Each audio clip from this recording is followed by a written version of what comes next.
Hello, angels. Welcome back, Music Corner.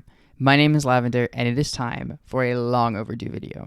If you haven't been following the channel, then you may not know that for the past, 4 years now, we've been doing a 2010s retrospective series, looking back on whatever year was a decade before the year that we're currently in this case, 2014, and talking about the best songs and albums.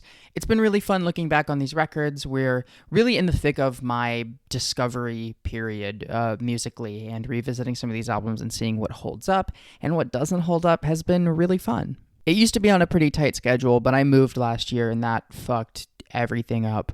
So now we are finally in the second half of 2024, just getting around to talking about the best albums of 2014. And this time, I swear to God, the video will not be an hour long. You hear me? I'm talking to myself in the mirror. This video will not be an hour long. So let's not waste any time and just get through the list. 50 albums. I listened to about 150, 160 records in order to compile this list, and it is very different from what I anticipated. We're going to kind of fly through the first half and then talk a little bit more about some of the top albums. Let's do it. At number 50, Ty Segall delivers Manipulator, one of his many, many helpings of straight-up rock and roll. And at number 49, Charli XCX with Sucker. Not the best album of her entire career, but a pretty straightforward and, in my opinion, pretty infectious pop record. And at number 48, this little guy right here, Royal Blood, self-titled. I hope you like that dumb little trick, because I'm about to do it 10 more times. I know there are some people who have never been big fans of this album as a contemporary alternative rock record, and what Royal Blood has done since then certainly hasn't helped the reputation of this record, but honestly, revisiting it, parts of this thing just kind of rip, and I like them a lot. And at number 47, K Tempest with Everybody Down, putting their pen game to the test with these sharply written, sharply performed spoken word bangers. At number 46, Damon Albarn gets into a drearier, more reserved singer-songwriter side on his solo album, Everyday Robots. And at number 45, Future Islands with Singles. Not their best record ever, and certainly an album that is carried by its high points, but wow, how high those high points truly are. At number 44, Behemoth deliver epic, monstrous metal music, grand, massive compositions on their album, The Satanist. And at number 43, Grouper gets minimal, quiet, touching, up close and personal on the beautiful Ruins. At number 42, Real Estate execute their indie pop professionalism to the absolute perfect extent on the best album of their career, Atlas. You kind of know what you're getting with this record, but it's a delight regardless. And at number 41, Thantafaxath with Sacred White Noise, the debut album from this blistering, harrowing Canadian black metal outfit. At number 40, Sia building up goodwill that she will go on to squander with her very solid pop album, 1,000 Forms of Fear. And at number 39, Open Mike Eagle is witty, sharp, and overall hilarious on his great album, Dark Comedy. At number 38, boo. I actually really don't want to talk about this for very long. Ariel Pink with Pom Pom. And at number 37, Modern Baseball with a contemporary emo classic. Their great middle album, You're Gonna Miss It All. At number 36, Have a Nice Life follow up their classic debut with the underrated The Unnatural World, which explores goth music and post-punk in dark, intimate detail. A really underrated follow-up and a record that I find has aged quite well. At number 35, LaRue takes a big step forward on the songwriting and the production scale with her sophomore album, Trouble in Paradise. And at number 34, Todd Terje. God, I know I said that wrong. However, you're properly supposed to say this electronic music producer's name with his only album, fittingly called It's Album Time, a great collection of irresistible dance music. And at number 33, we've got... I tricked you, stupid. Lazaretto isn't even on this list. J. Cole, 2014 Forest Hills Drive. I know it's not the best time in the world to be a J. Cole fan, but looking back in retrospect, 10 years later, this album still pops. I love so many of the songs on here. This is far and away his best artistic statement as a single album. You can tell this is when I really started to get into music because I have so many of these records on like CD and vinyl. And there's even more that won't appear in the video because I don't even like them anymore. Number 32, veteran black metal outfit Wolves in the Throne Room with Celeste. Their experiment into dark ambient metal, these colossally sized ambient compositions that are brooding and chilling. Truly a standout record in their discography given just how different it sounds from their conventional style.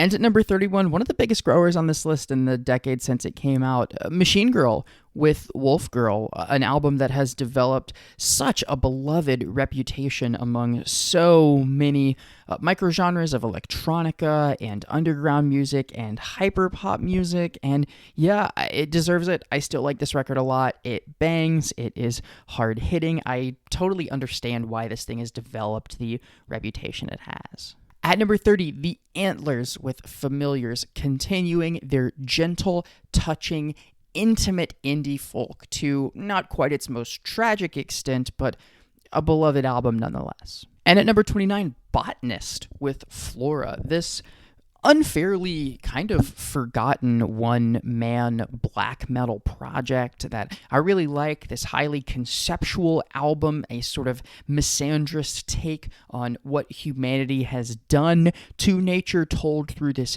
extremely lo-fi, extremely dark and gritty black metal sound. Definitely one of the least well-known records on this list, but one that comes highly recommended if, you're into this kind of thing. And at number 28, Jenny Lewis delivers what is still the most concise, infectious, catchy, and consistent solo album of her entire career on the wonderful The Voyager.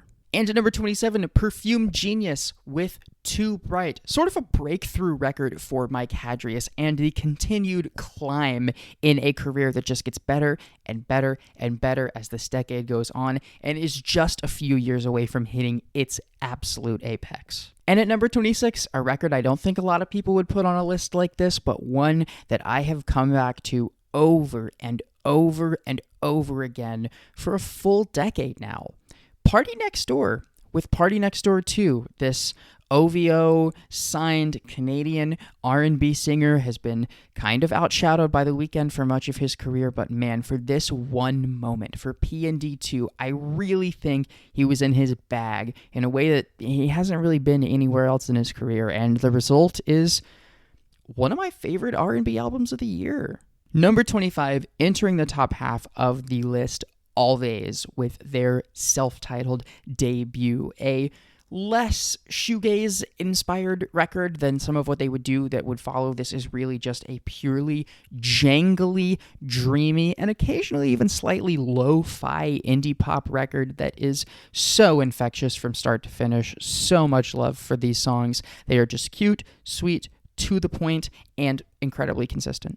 And at number 24, another self-titled debut, this time from perpetually underrated rock outfit Warpaint, a band that I have always been fonder of than anyone else, including their newest comeback record. And yeah, this is no different. One of their best statements of their entire career.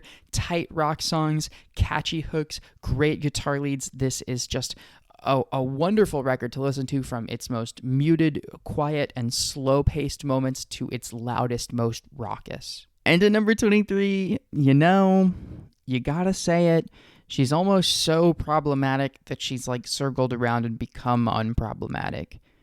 Azealia Banks, Broke with Expensive Taste. Yeah, this record still slaps, still great, still a testament to the immense artistic potential, the unique talent that Azealia Banks possesses, and God, one can only listen to this record and help but wonder if she could keep her head on straight, the kind of career that she could be looking at today. Number 22, power electronics and noise outfit Pharmakon with Bestial Burden. And you'll kind of find with this project that there's more attention paid to other albums in her discography, but Jesus Christ, when I really want to be sick to my fucking stomach with the crushing sounds, the absolute weight and intensity of what she delivers, and the body viscera of the lyrics and imagery attached to it, I'm coming back to Bestial Burden. And at number 21, one of my favorite emo records of the year, a band that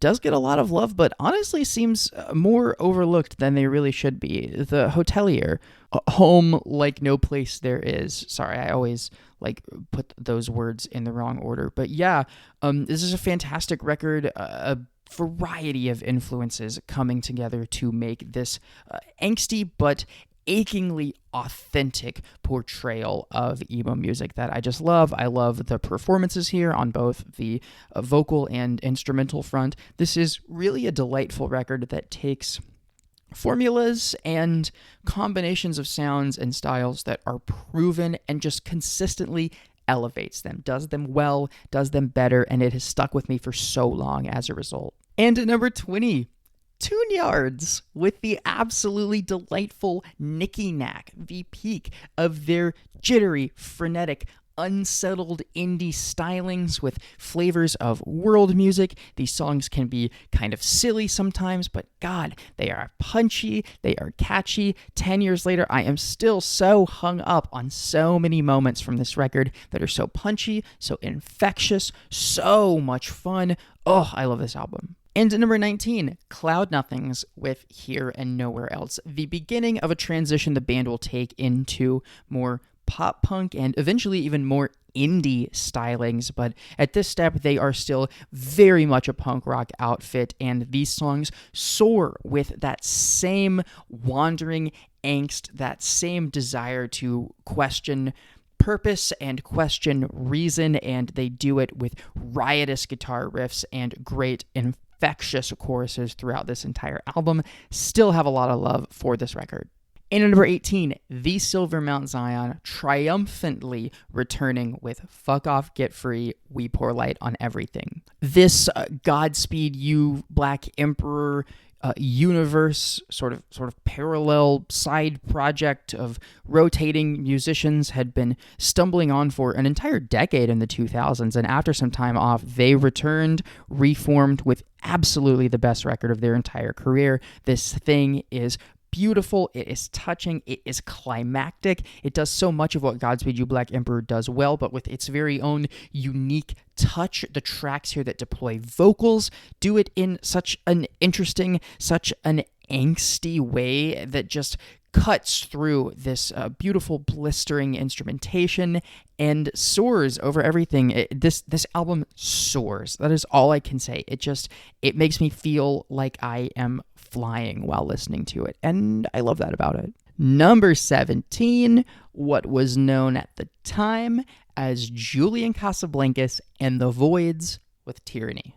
Yeah, this album was not exactly a critical darling when it dropped, but boy, have I loved this thing from the very first moment I heard it. At the time, it was far and away the most experimental thing that Julian Casablancas had done in his career up to this point, and it is still so dark, so murmuring, so brooding at points, so willing to slather its sounds and its choruses and its vocals in this thick, this blistering distortion, everything. This mix is so muddy, it just fights to be heard. It is such a fascinating listen from someone who was coming off his solo album and the previous Strokes album that preceded this. Such a headfirst dive into experimentation, and I'm just glad that the Voids have gotten more looks in retrospect, because the more people check this album out, I think the more people are going to love it, because it's really good. At number 16, Aphex Twin hits us with Cyro, the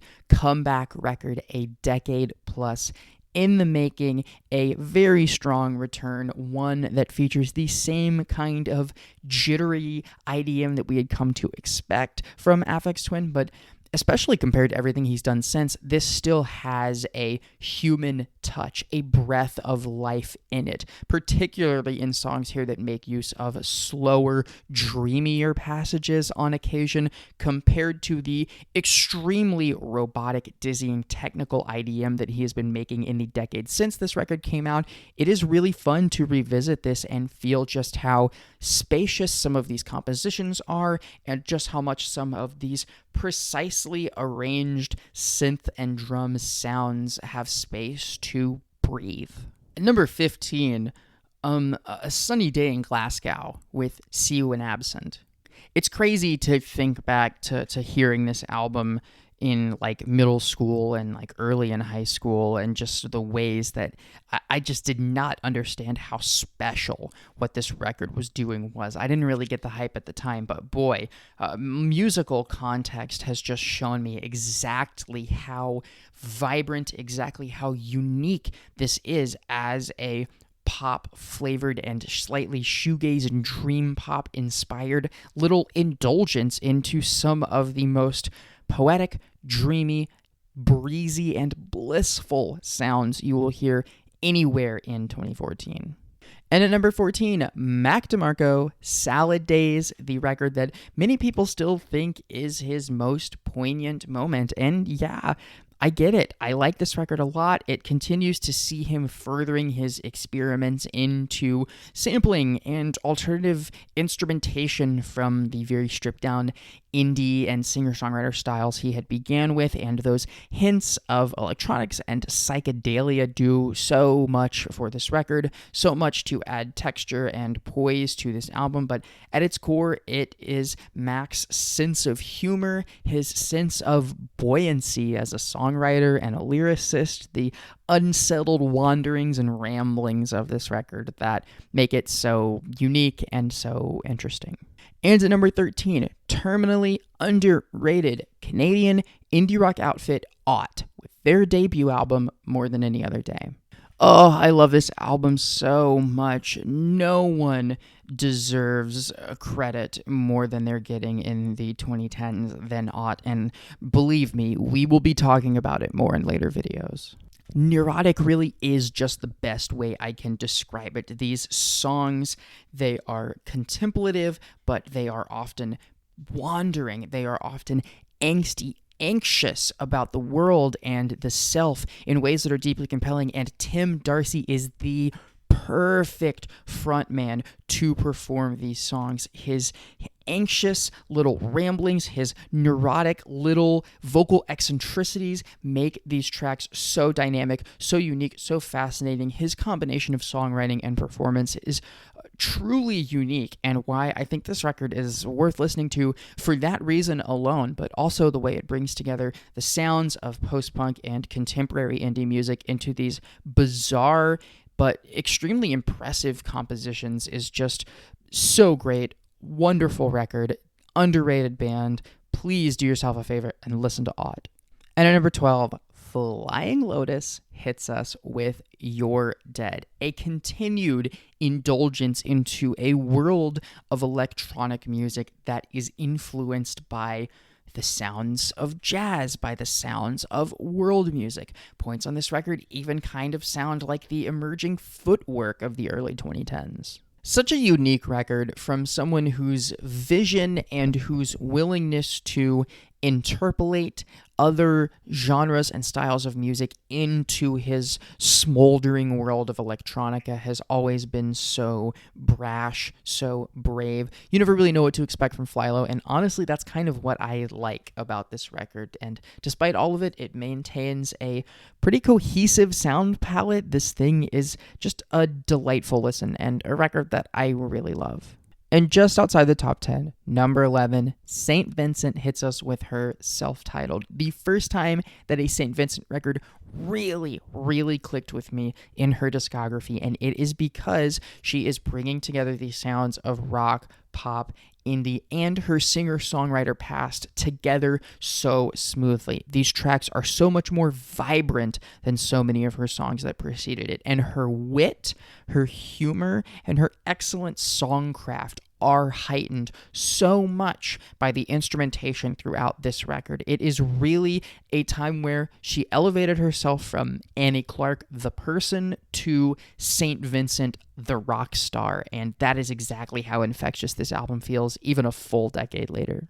Number 10 is proof that your dynamic does not have to be complicated, and it does not have to be revolutionary for your album to be good. Spoon with They Want My Soul.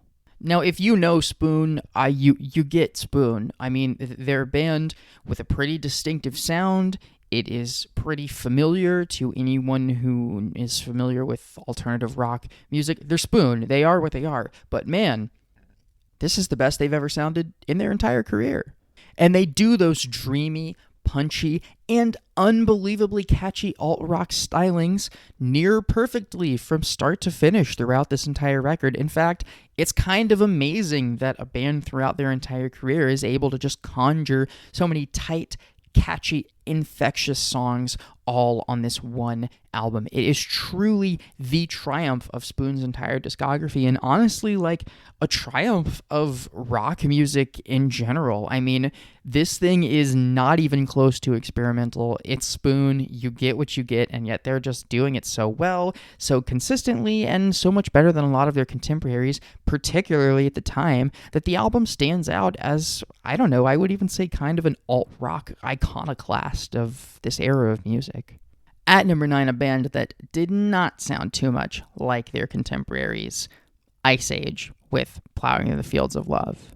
Oh my god, it's crazy how good this record is. The jangly, occasionally even like country and folk-inspired post-punk that Ice Age serve up on this album. It is so satisfying and so compelling to watch this band build up from their blistering origins to a delightfully textured, compositionally dynamic release like this. These songs will wander to such interesting places, such fascinating compositional shifts that support each individual motif so well, and it sets up for just so many great moments throughout this record.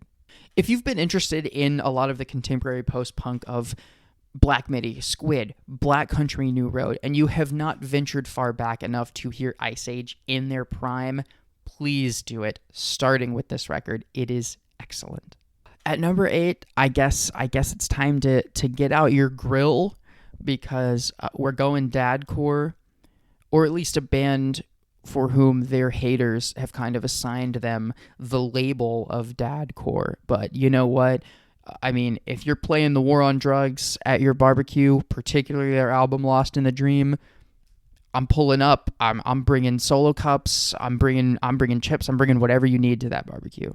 These are where the bits get so specific and stupid that like only 5 people know what the fuck I'm talking about anymore. But if you know what I'm talking about, you know what I'm talking about. This album is so good. A sort of heartland rock and indie rock and occasionally even indie pop epic with these huge arena-sized, galaxy-sized compositions that are so life-affirming, so cascading, just bright walls of synths, these soaring guitar leads. This is just a delightful, grand, expansive, big listen. There are only so many words I can use to put how big this album feels into context, but the grandeur of these compositions, it just makes these songs sound so huge. And while it is not the straight-up heartland rock of the Springsteen era, it is clearly inspired by something that is that big, and boy, does it achieve it. I know there's a lot of people who aren't as crazy about this record as others, but I gotta say, every time I turn it on, I love it. At number 7, you can already see it, FKA Twigs with LP1, a remarkably impressive debut album from an artist who has been remarkably impressive in everything she has ever done. This record is a delight in its production, in its willingness to wander to these chilling, isolated spaces, interpolating, crackling electronics into its R&B sound palette. And of course, Twigs herself continues to be one of the most compelling vocalists in all of R&B, and she is not afraid to show it off. This is a record whose vocal prowess is nearly unmatched, and she obviously knows it. Whether it's a song like Video Girl or 2 Weeks, she is walking this insane, this razor-thin tightrope walk between music that is sensual, that is pulsating, that is intimate, but also challenging and dynamic and evocative and experimental in its R&B flavors. I love everything about this album. It is such a wonderful start to Twig's career and a launching pad to the amazing shit she would go on to do next. And finally, the last sight gag of the day, right outside the top 5, it's Run the Jewels 2. Say what you will about Run the Jewels in 2014. Say that RTJ3 is a dad rap album. I agree with you. Say that Killer Mike's politics have fallen by the wayside in the decade since this album dropped, and there's certainly an argument that could be made, but to say that this album doesn't hold up is fucking ridiculous. It's actually crazy to me, the combination of LP's production and the hard-hitting, relentlessly hard-hitting lyrics from both Killer Mike and LP and all of their guests. Every single guest contribution to this album is just fucking fire. And it manages to maintain a level of intensity that I find extremely impressive. Intensity in both the hardest hitting, most rapid fire, unfolding in your face bangers on this record, but also intensity when they dial it back a bit, get into their feelings, talk about some serious shit. Both the production and the commanding performances have me on the edge of my seat. That intensity never relents from start to finish on this record. This is an album that I thought I may not like as much now as I did 10 years ago, but revisiting it a couple times for this list, I was wrong. This shit is rock solid, start to finish, right now, today. And if you've somehow never heard it and you're a hip-hop fan, put your biases aside and do yourself a favor because it is a banger factory. At number 5, it is D'Angelo and the Vanguard with Black Messiah, a surprise album dropped late in 2014, following up D'Angelo's masterpiece Voodoo 14 full years later. And also the reason I sometimes lie awake at night wondering that a new D'Angelo album could literally arrive any day now. And this thing is the experimental progression of Voodoo taken to an absolutely spectacular conclusion, a much darker album, a much murkier album, one that is fundamentally R&B but influenced by world music of so many different styles of world music with an extremely impressive roster of collaborators on hand. D'Angelo was just able to assemble an album that feels grand, feels like it has so much influence, so many hands touching it, and yet it is centered around his precision, his dynamic performances, his compelling songwriting. D'Angelo absolutely is still the main character of this entire album, and there are shoes that he's extremely equipped to fill. It's just great how crazy this record can go and how quickly it can dive into very experimental passages that things are difficult to make out. The mixes are murky, and out of that just soars an irresistible bass lick or an impossibly catchy chorus. The songwriting here and the assembly of this album doesn't feel meticulous, but it clearly is, because the precision on display is just so impressive. Again, impressive is the word I keep coming back to. It's impressive just conceptualizing this project, how much went into it, and the fact that despite how complicated so many of the sounds here are, it is just so easy to listen to and so easy to see exactly what makes it so great. And at number 4, oh my God, a personal favorite. I mean, this entire top 5 is made up of some of my favorite albums of the entire decade. And not just albums I think are good, but albums that like personally resonate with me and hit hard. And next up on the list, Jesus Christ, it's Clipping with Clipping. So yeah, for a long time I've made it pretty obvious that I'm one of the internet's biggest Clipping fans, and that certainly goes all the way back to this album. I'm pretty sure that Work Work was like one of my most listened to songs of 2014.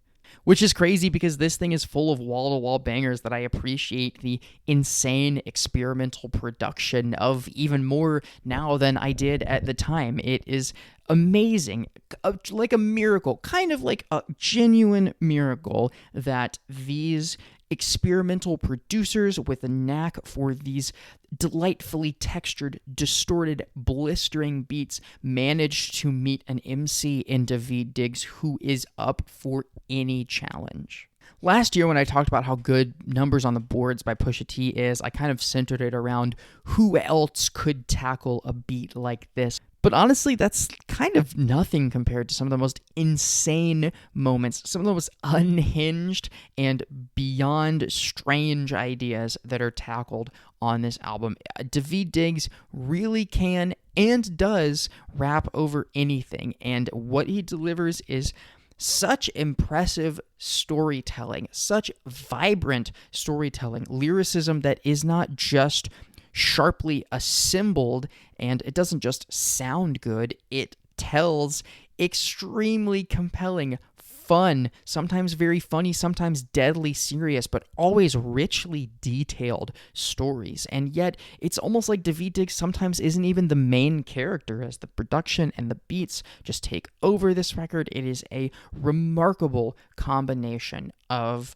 instrumentation and songwriting and lyricism and ambition. This album is so ambitious, and they nail basically every single thing they try. It's amazing. And much like everyone knew James Blake would be pretty high on the 2013 lists, come on, it's me. It's my channel. It's my girl. Number 3, it's Lana Del Rey with her sophomore album, Ultraviolence. Man, this shit is a fucking masterpiece. Ugh. For Lana's sophomore album, she is getting definitively darker in subject matter, as some of the darker elements of abuse and addiction that were hinted at, referenced on her debut album, are said out loud all over this album, but also darker in sound palette. These tracks are murkier, less soaring, cascading synth leads and strings, and more reserved, murky, slow-paced instrumentation, and it is just intoxicating. Born to Die may always be the peak of the Lana Del Rey aesthetic, but God, it is hard for me to not argue that on Ultraviolence, she is hitting on some incredibly real shit. It's why that complaint of Lana playing a character always felt so contrived after a record like this.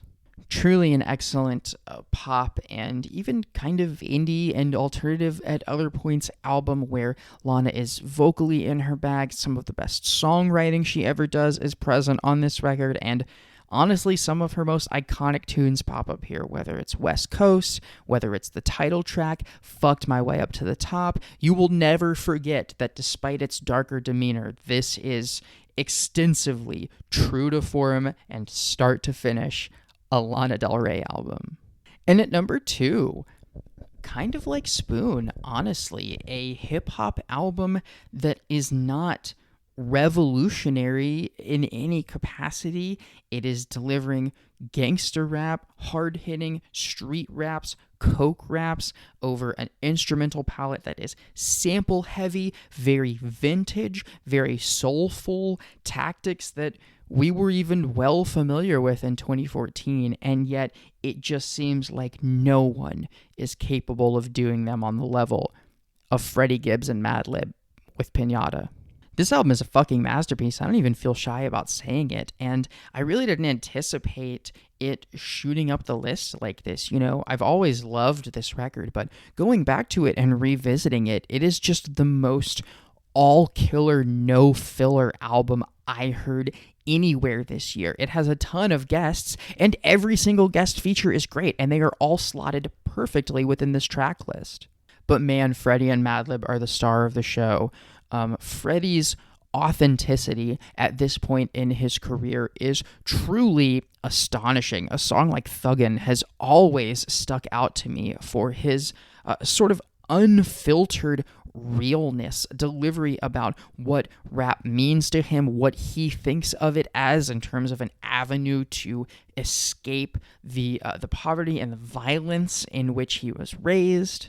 And so many of the habits that have permanently locked themselves to him in the wake of even escaping as a hip-hop artist. It's crazy to think about this, given now how Freddie Gibbs has become sort of a Twitter clown, and obviously the harrowing overseas arrest and eventual release that he faced in the years following this record's release.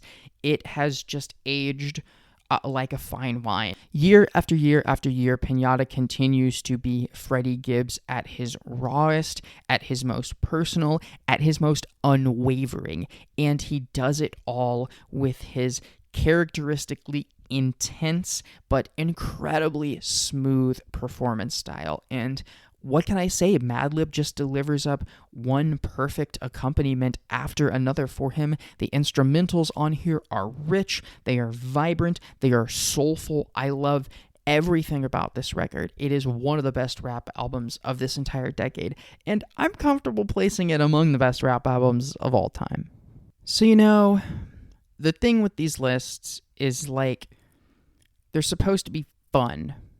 Supposed to have a good time. And when we get to the top, it's like, oh, what is number one going to be? And like I play this guessing game where I drop a hint or two, and it's like, oh, do you know what it is before I say it? And I can't do that because I can't make light of Sun Kil Moon's album Benji. And it sucks. It sucks that Mark Kozelek is the kind of person he is. It sucks that he now comes with this baggage, because this is one of my favorite albums ever. It is a remarkable singer-songwriter effort, an extremely dynamic series of performances that are emotional and nostalgic and funny and extremely personal. It is Mark Kozelek just at his absolute A-game as a songwriter, as a lyricist, as a conceptualizer of stories. This is just such a delightful record, such a remarkable achievement so late in his career, and obviously an album that the allegations eventually leveled against him is now made more complicated by to view in retrospect. If I was a little bit more of a coward or a little bit more scared of controversy, perhaps I would duck putting this record where it is. But I've gone on paper many, many times and shared my love for Mark Kozelek's music both before and since the allegations. It is just kind of inseparable, and I think to ignore Benji, how remarkable, how incredible of an album it is, how consistent its revelations are, how beautiful of a look into the mind and machinations of Mark Kozelek it is. I can't do it. I can't do it. So sorry to have to talk about Ariel Pink and Azalea Banks and Mark Kozelek all in one video, but yeah, unfortunately, I wish it was a more fun conclusion, but my favorite album of 2014 is easily Sun Kil Moon's Benji, a remarkable singer-songwriter effort that features Mark in reserved capacity, taking fans into his mind, into his life, and doing so in a way that is so tuneful, so hooky. It's crazy to me the extremely sad, personal, and specific songs on this record that I have drilled into my head even 10 years later. It's the perfect consensus, the meeting in the middle of the delightful slowcore that Mark would begin his career with and the extremely indulgent spoken word that he would go on to engage in. Right here, it all met its peak on Benji, and I'm so glad it did. I just wish Mark was not up to his bullshit. So that's it. That's the list. Thanks for watching. Let me know what your favorite music of 2014 was. Look out for a best songs of 2014 record. And yeah, I need some fucking water. So, good night, angels. I love you.